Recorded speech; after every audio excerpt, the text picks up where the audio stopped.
The absolute best part of the World Cup isn't the trophies, it's the team spirit.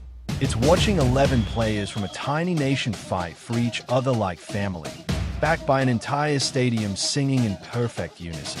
It reminds us that no matter where you come from, when you are united by a massive, impossible dream, you become unstoppable. That exact same energy, the feeling that anyone from anywhere can achieve greatness if they work together, is exactly what's driving the world's most ambitious minds right now. Thousands of founders are leaving their home countries behind, landing in Dubai, not just to start a business, but to join a global community that feels exactly like a World Cup squad. But here's the brutal truth that nobody tells you on social media. The World Cup is a knockout tournament. And so is Dubai. While this city offers some of the biggest opportunities on the planet, the statistics are unforgiving.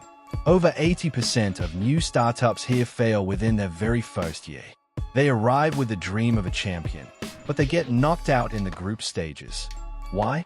Because entering this market without a strategy is like walking onto a pitch against Real Madrid without a game plan. The first major trap is overhead costs. It's easy to get blinded by the tax-free incentives, but between trade licenses, visa quotas, office rentals, and local sponsorships, founders burn through their seed capital before they even launch their first product. They run out of stamina before the first half is even over. The second reason is a total failure in market research.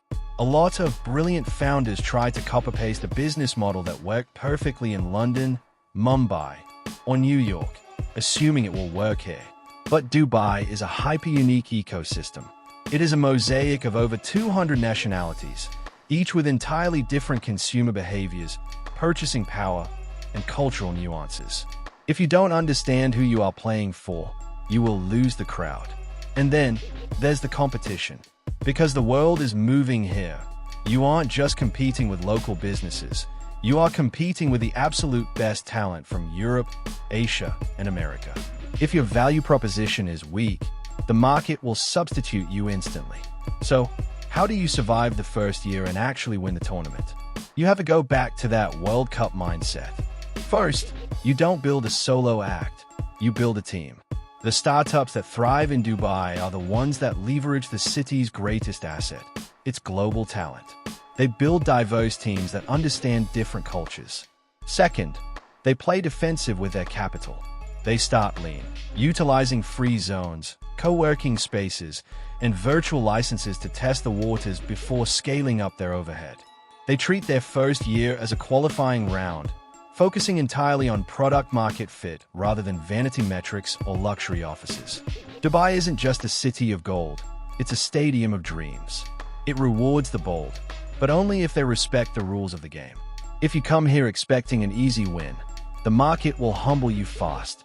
But if you bring that unbreakable team spirit, adapt to the field, and play the long game, this is the one place on earth where an underdog can genuinely become a global giant. The stadium is set. The lights are on. The question is, what's your game plan?